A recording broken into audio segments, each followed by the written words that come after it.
എല്ലാവർക്കും നമസ്കാരം. അംബിക ജ്യോതിഷത്തിലേക്ക് സ്വാഗതം. ഞാൻ ആര്യമായ.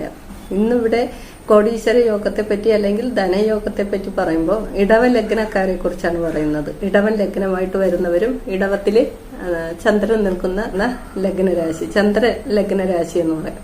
ഈ രാശിക്കാർക്ക് എങ്ങനെയാണ് ധനാഗമ മാർഗങ്ങൾ വരുന്നത് എന്ന് നോക്കാം.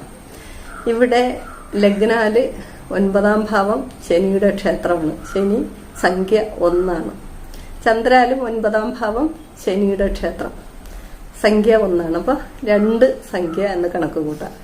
ഈ പറയുന്ന കോടീശ്വര യോഗത്തില് സംഖ്യകളെ അടിസ്ഥാനപ്പെടുത്തിയാണ് ധനാഗമ മാർഗത്തെ മനസ്സിലാക്കേണ്ടത്. ലഗ്നാലും ചന്ദ്രാലും 9ാം ഭാവം ചിന്തിക്കണം. 9ാം ഭാവം ചിന്തിക്കുമ്പോൾ 7 ഗ്രഹങ്ങൾക്കാണ് പ്രാധാന്യം. സൂര്യന് സംഖ്യ 30, ചന്ദ്രന് 16, ചൊവ്വയ്ക്ക് 6, ബുധന് 8,